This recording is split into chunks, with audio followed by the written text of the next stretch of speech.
Welcome to the waterfalls called Hraunfossar and Barnafoss, or the lava waterfalls and children's waterfall.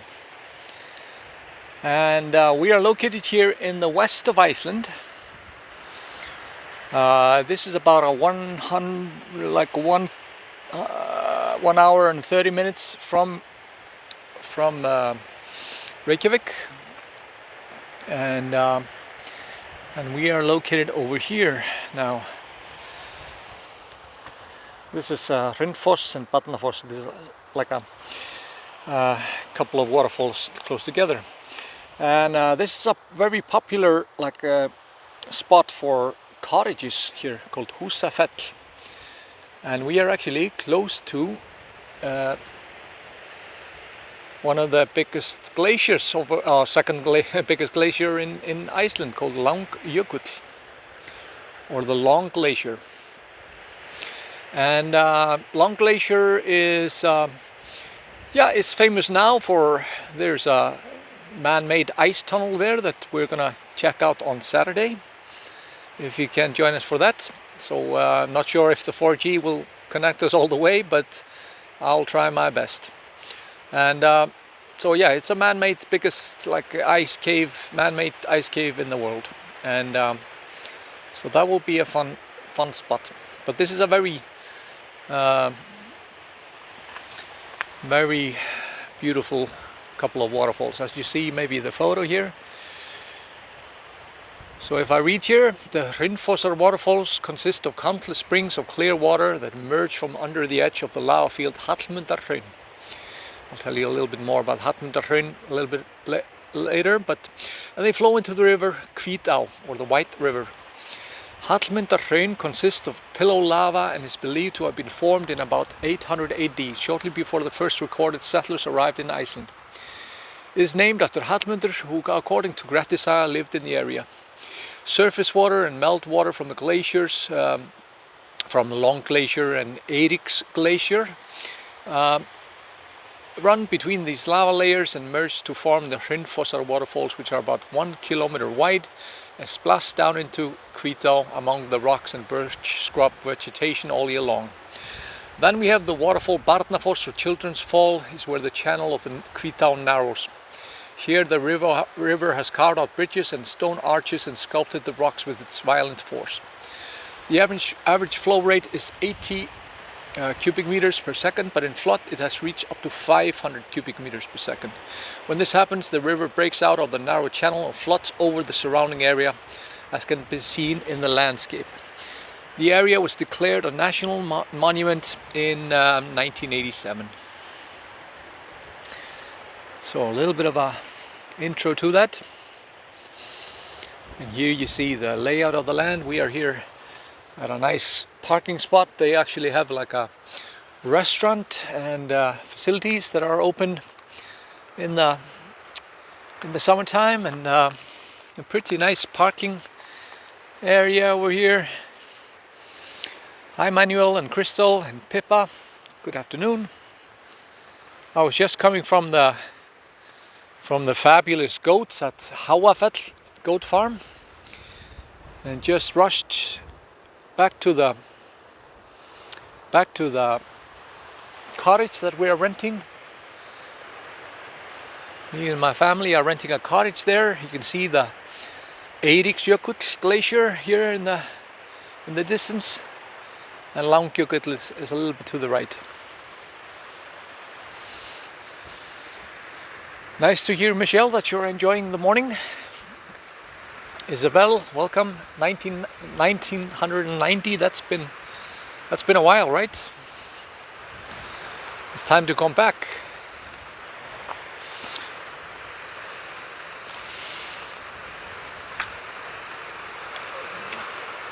But this is I think the Hraun, the lava field, is about 200 square kilometers. And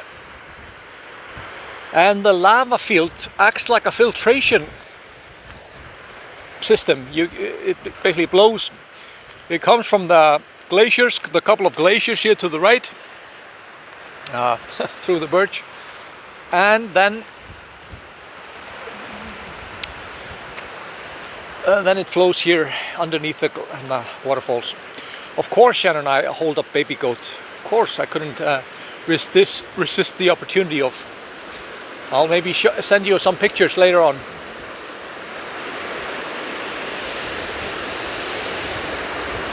So good morning, guys.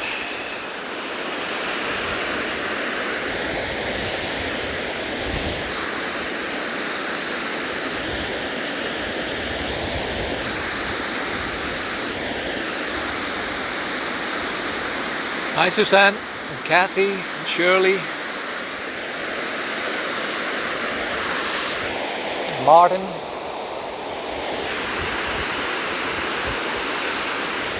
So it's actually quite beautiful to see the water pouring out of the lava, like coming out of nowhere.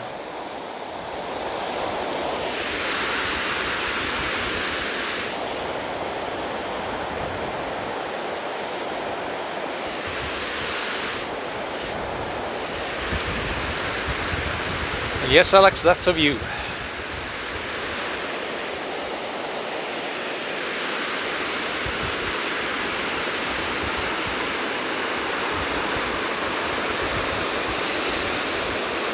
There's a little bit of wind now here.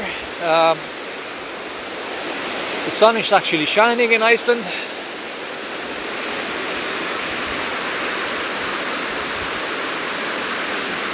So this is Hraunfossar waterfall, or the lava waterfalls, lava field waterfalls. And they are to the west of Iceland. So yeah, about a 1 hour and 30-minute drive from Reykjavik, in a fjord called Borgarfjörður.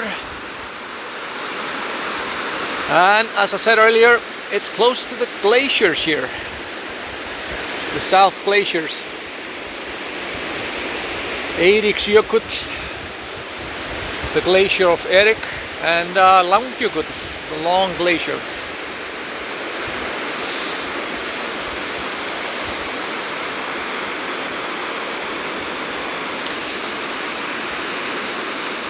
I'm actually gonna zip up my jacket, so I'm gonna put you down somewhere over here.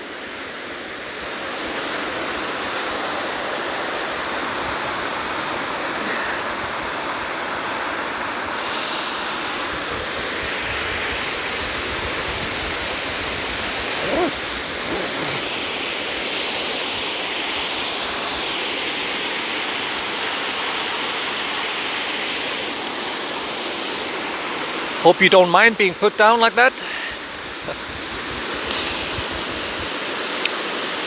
But this is a remarkable sight to see you see it coming through the lava just into the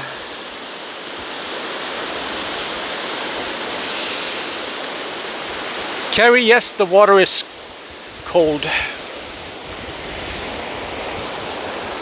Hope I'm not too loud for you guys. Is the sound okay?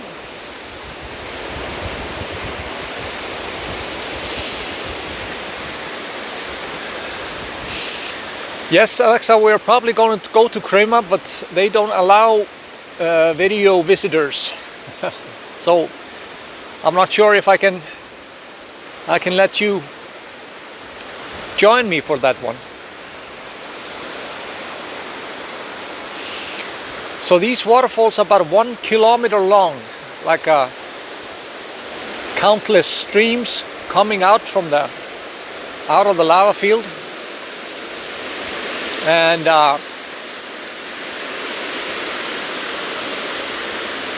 I said they flow into this river here called Hvítá, or the White River. And the White River once, when Iceland was first settled, like from around 900, let's say that, until 13th century, this was like what parted the west part of Iceland to the south part of Iceland. This river over here. This was like what parted the ownership of land. But then he changed it in late 13th century, and they changed it to a river called Botsá in Hvalfjörður, the whale fjord. which is more accurate to describe the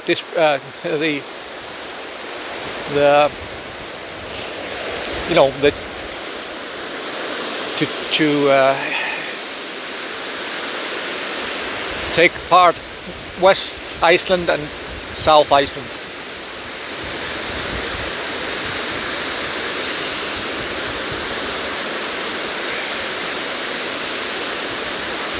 So Langjökull, the long glacier, is a vital source of water, and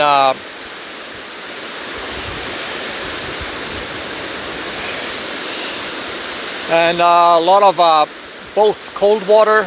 This feeds Þingvallavatn, the lake that's by Þingvellir, the national park, or the Fields of Parliament, one of the national monuments of Iceland. This flows into Þingvallavatn, and there are actually a couple of springs coming from Langjökull. Some of them are hot actually, so they flow into the hot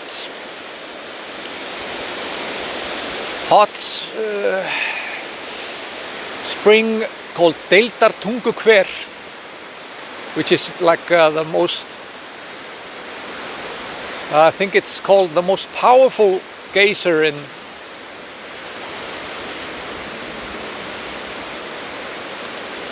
Yes, George. The other river, Botsá in Hvalfjörður, is a better geographic border. That's what I was trying to say earlier. Sorry about that.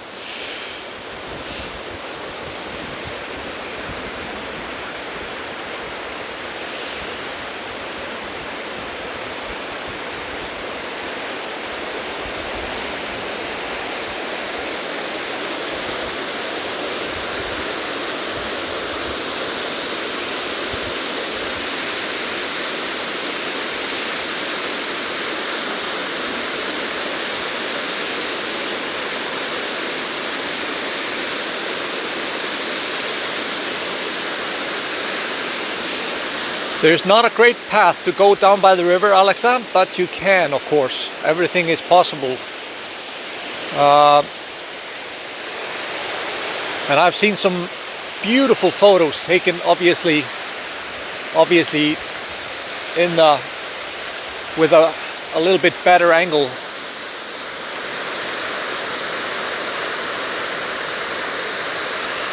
Just look at that, coming out of the moss like that. And out of the lava fields.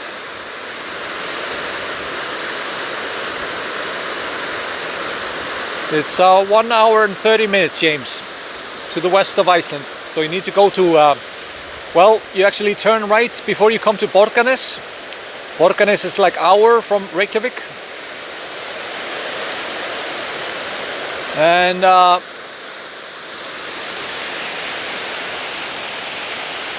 then, yeah, just before you arrive into Borgarnes, go over the Borgarnes bridge, then you turn right.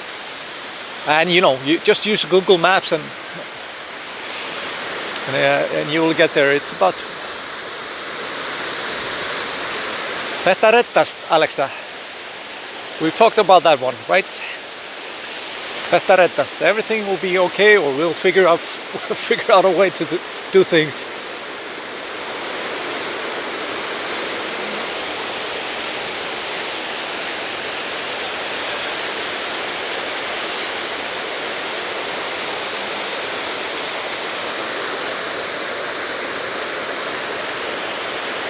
Cherry Shell, how far from Landmannalaugar? Good question.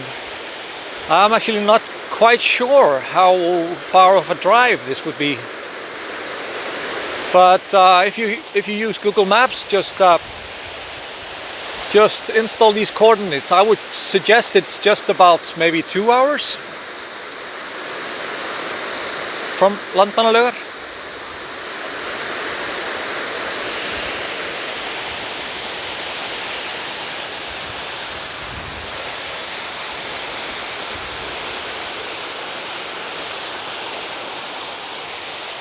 But Húsafell is actually like the pit stop. That's where we're staying. There are like hundreds of cottages there in Húsavík, and which you can rent from the if you're registered to be a part of some kind of a union. And most everybody in Iceland are a part of some kind of union, and they buy these or build these summer cottages or cottages all around the country. But this is a very popular place to have a cottage, because it's like a little bit of an oasis here in this beautiful valley.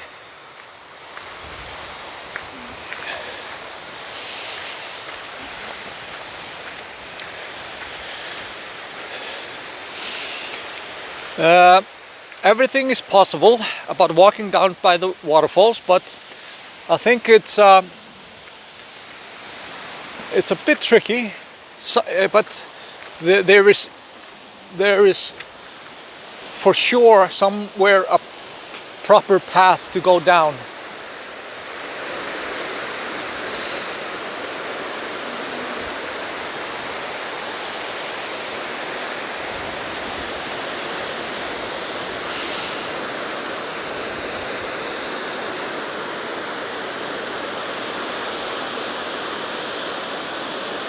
But please, please, please, please, don't do it because I said so.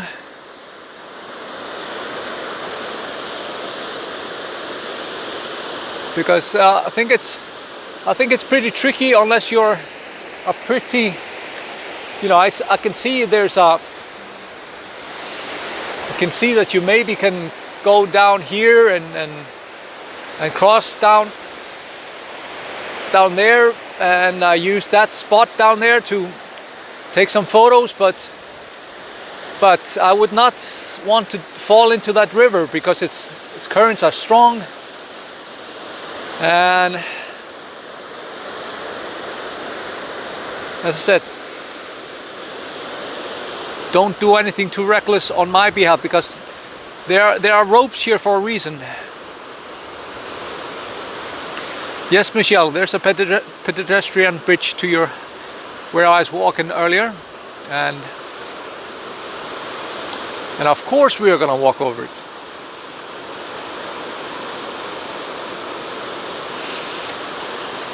So Hraun, the lava field that these waterfalls are coming out of, are named after, well, some say that he was a troll, and he's mentioned in Grettir saga, the story of Grettir the Strong, one of the Icelandic sagas. And according to Grettir saga, Hallmundur used to live here, so this was named Hraun.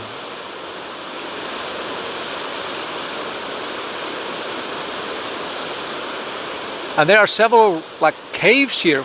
One of the biggest lava caves in the world, called Viðgelmir, which is about 1.6 kilometers long and 15 meters high, up to the ceiling, and 15 meters wide is here in the lava field here.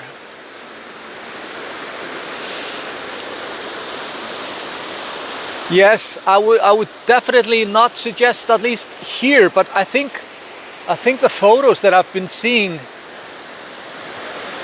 I think they're probably taken down there to the left-hand side. There's probably a path far further down by the river where are not as steep cliffs, because this is a very not the best.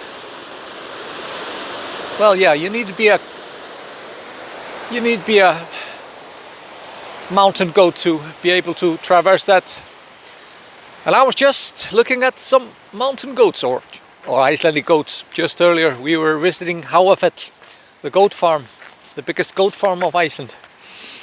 It was a lovely visit. I'm hoping that I will maybe do a short live stream with the owner next couple of days, but who knows, maybe we can't. I recorded a couple of videos. They are on my page, so you can maybe check that out.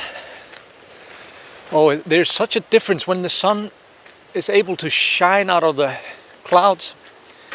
There's such a extreme temperature changes when it bursts out like that.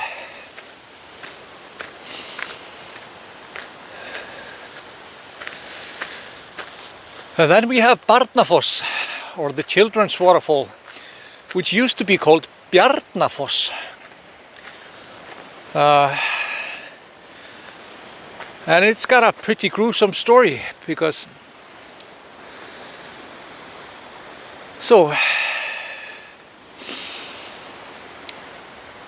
this is mentioned in one of the Icelandic sagas called Hraunfossar saga. And so one Christmas day, the household at Hraunfoss farm went to attend Mass, with the exception of 2 children who were to stay at home. But when the people returned, the children had vanished, but the tracks led to the river. The children had fallen off the stone arch that was basically over the river and drowned. And their mother had then had the arch destroyed to prevent the recurrence of such a tragedy. In the memory of her children, she gave the church of Reykholt Norðureyki, basically a farmland in Hálsasveit. Yes, Rose, there were 2 children that died here in the past. It's a little bit dubious that everybody should go to Mass except 2 children, but that's the story.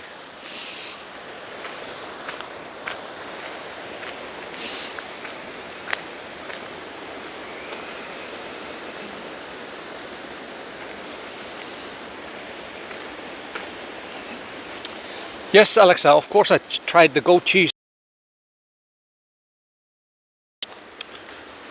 What style from rose petals and something like that. It's great to hear, Vivian. That was the reason why I started to do these live streams, that there were so many people stranded in quarantine.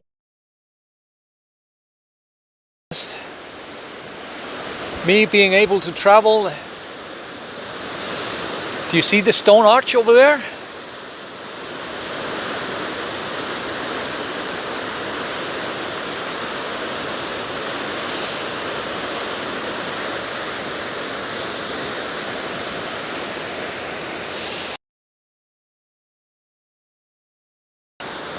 See, the internet connection is unstable.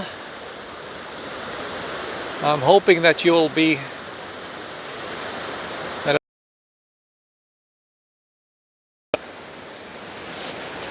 I'm gonna maybe some kind of a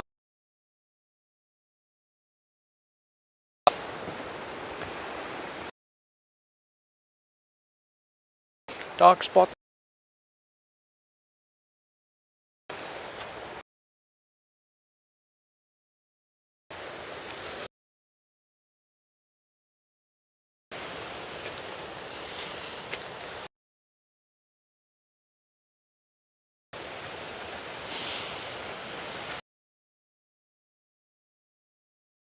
Some kind of a connection problem.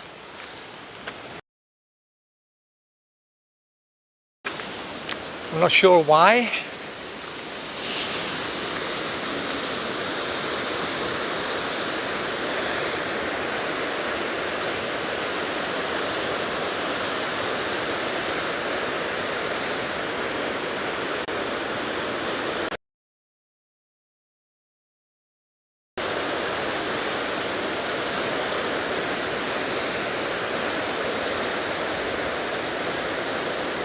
Is it okay right now? I see the unstable bit is gone.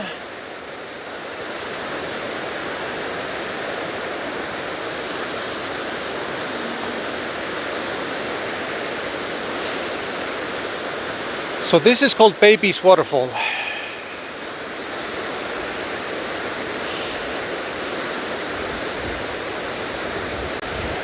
Yes, I went into a dark spot. I think when I went down here to this platform down here, then I was in some kind of a dark 4G.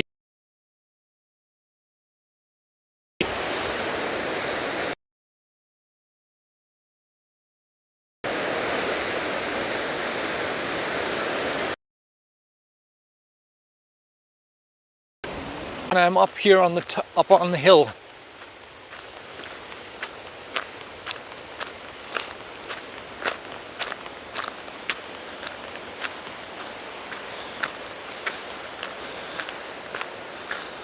So here it should be okay. Yes, yes. So there's some kind of a dark elf curse here to the right hand side. So yeah, let's see if we can get a viewpoint from the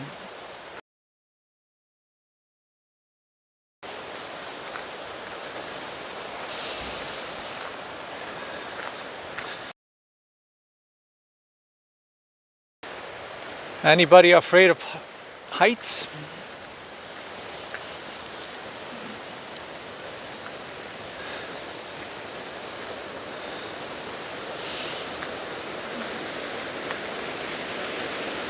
So how are you doing now? Is it okay?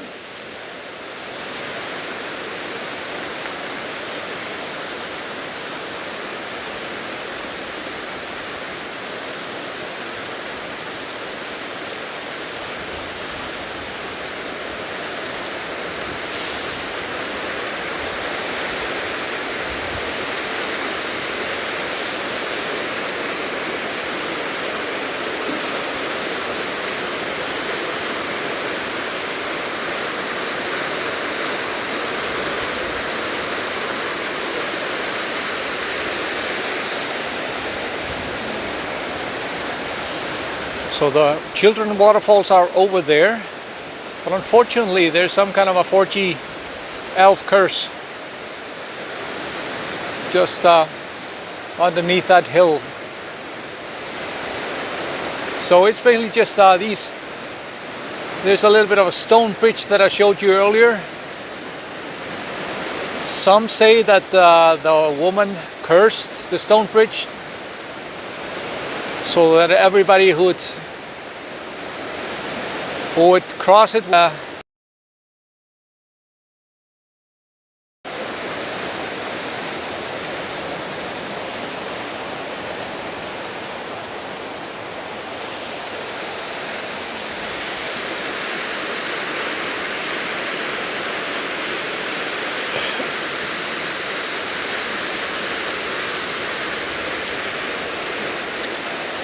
this bridge over here was first made in the late 18th century. Deirdre, when was the drowning of the children? What year? It didn't stand. There is no date with the story, but it's not on the plaque earlier. It's not online. Well, I'll probably find it online. But yeah, Alex, she also cursed the internet connection. But I would think somewhere around the 14th century. That would be my guess. Well, maybe I read it somewhere way some time ago, but yeah, there's something that pops up like 14th century for my.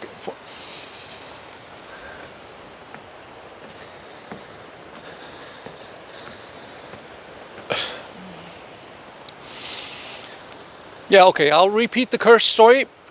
So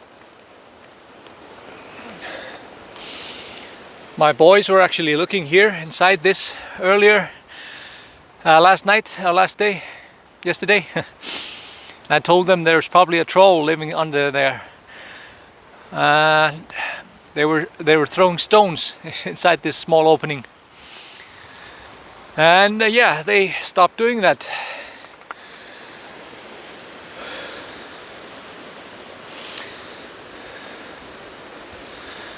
So, curse story.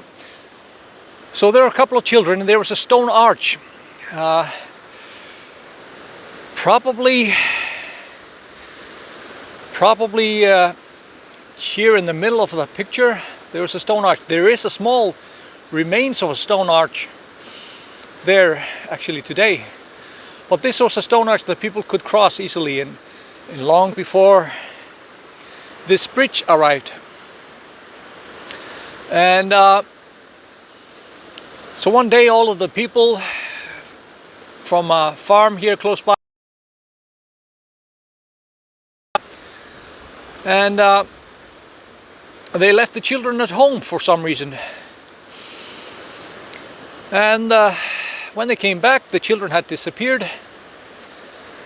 And they traced their steps to the stone arch, and were certain that the children had fallen to their deaths. And so there are two versions of the story. The mother of the children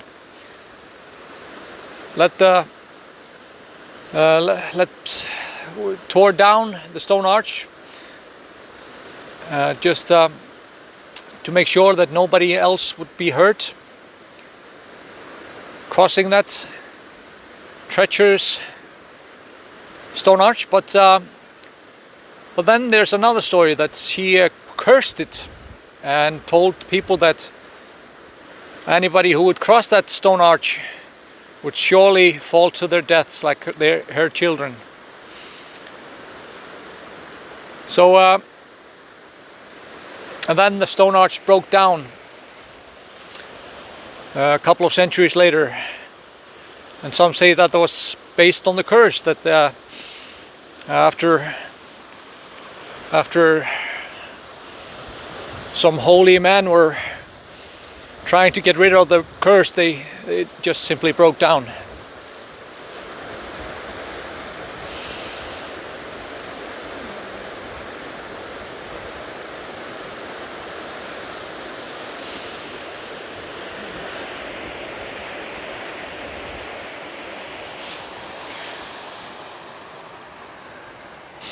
These kind of paths are not the best for people that are not used to walking on lava fields.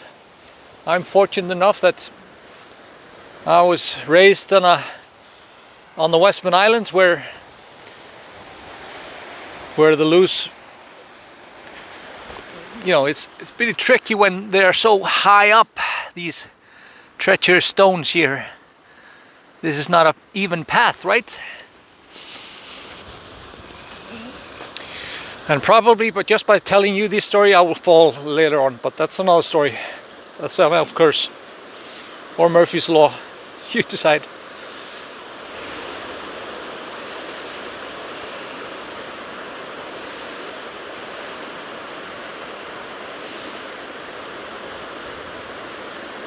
Beautiful, right?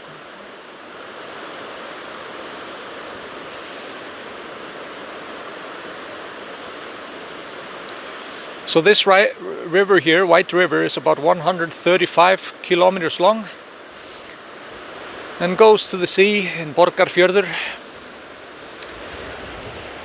and flows all the way from the glaciers over there, Langjökull or Eiríksjökull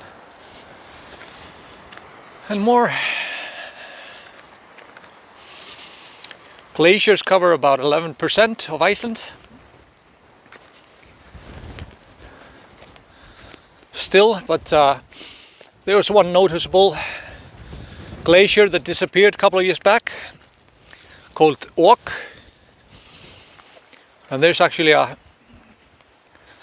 documentary about that done 2018 called This Is Not Okay, or This Is Not Ok is the same like okay.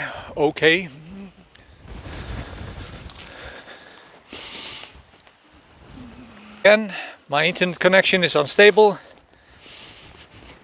The internet connection is unstable. I'm not sure if I can continue on this path without simply losing you.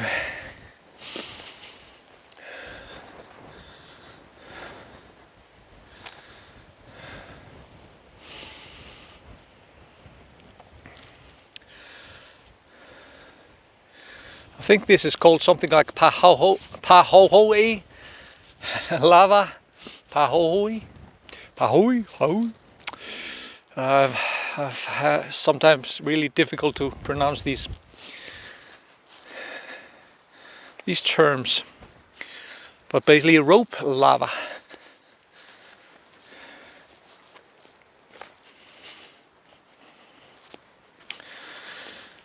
Well, Bridget, or now Julie, you're saying must be tricky to walk that uneven path and film at the same time. I was so used to be carrying all kinds of stuff when I was a kid, running through the lava fields like with my fishing pole, and so it's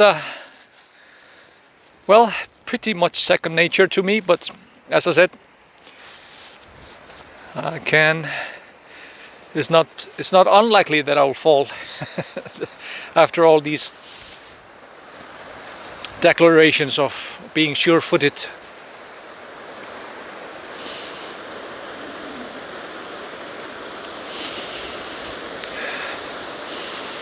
I think you could climb down here, but as I said, these ropes are here for a reason, ladies and gentlemen. So please respect that. But I've seen a photo taken. Well, maybe he had some kind of a lens, but I think it was a little bit lower. Maybe in a boat. No, not sure.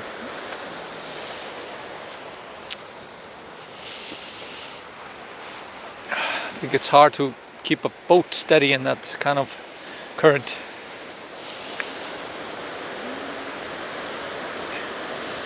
Poway,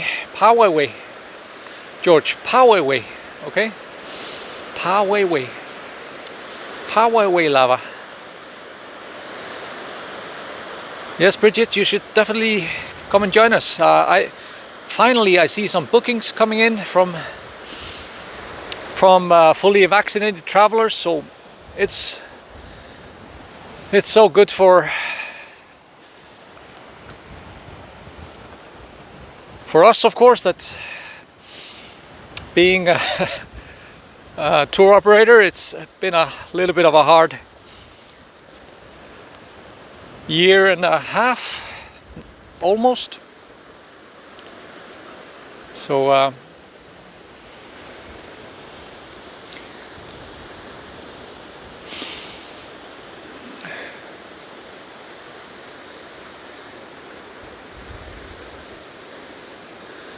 these are kind of like the biggest glaciers here. Langjökull is the one that we were showing you earlier, that's here in the distance. Langjökull and Eiríksjökull, and of course Vatnajökull, the biggest glacier.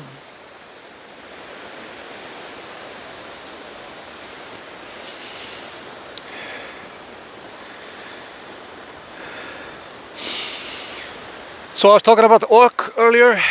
They made like a monument or a plaque on top of the shield volcano that was underneath that glacier.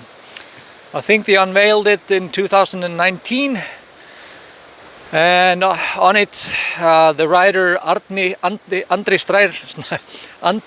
Snær Magnason, the writer of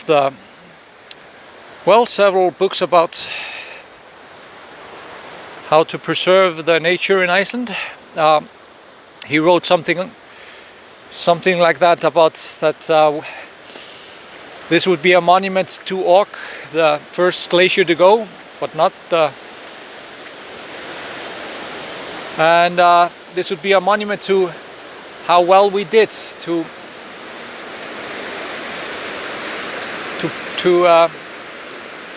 preserve the rest of them. Some say that it's going to be gone in about 200 years, the glaciers, but in Iceland,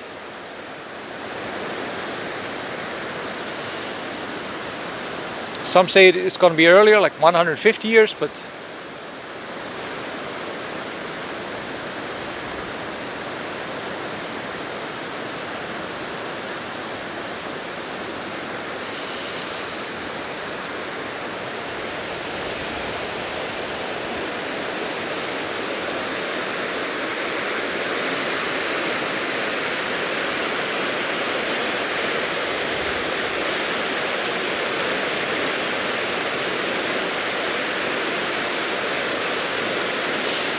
Cherishell, you just need to register to covid.is, like I think 2 or 3 days before you leave Iceland, and they will tell you where to go for your test before you leave to the US again.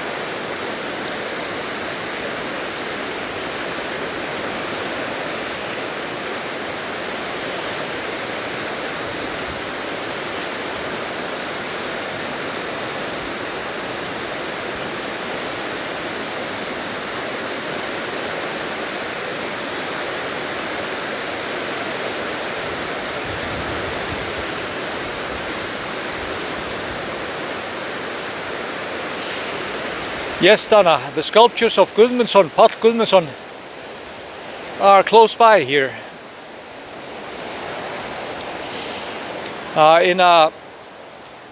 His artistic retreat is here, like just 5 minutes from here, and I was just taking pictures of that yesterday, and maybe I'll share that with you guys later today,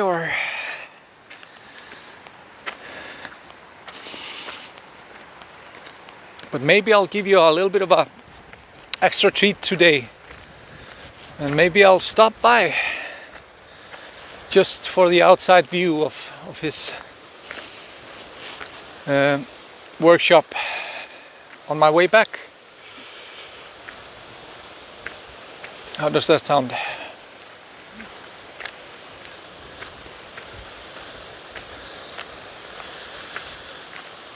We were walking there yesterday, and I went up to the canyon where some of his artwork is. When you're hiking up there, you can see some of his artwork in the stones.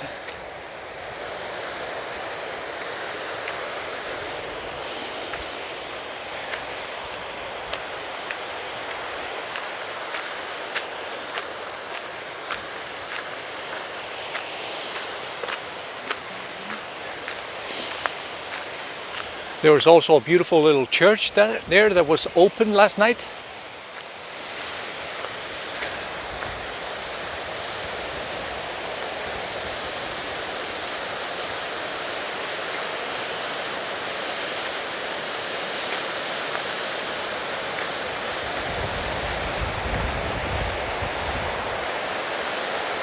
But tomorrow I'll bring you to Snorrastofa in Reykjavik, where we'll have a chat about Snorri Sturluson, the most influential person from Iceland ever. The poet and chieftain and lover and more. I'll tell you more about him tomorrow, but we'll have a chat with the caretaker of Snorrastofa tomorrow.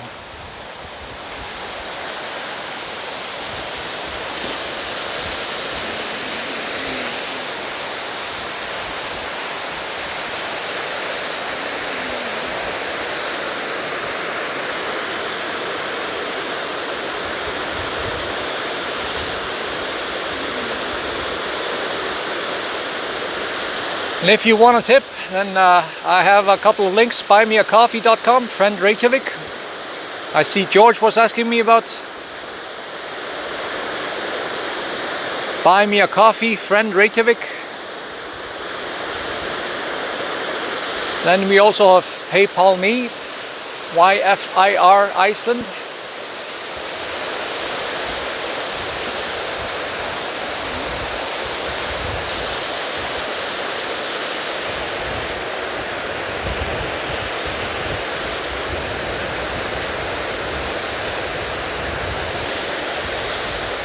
And maybe you want to join our Patreon club. We'll have a quiz next Tuesday about Iceland. It's going to be a fun evening just for the Patreons with a whole lot of prizes.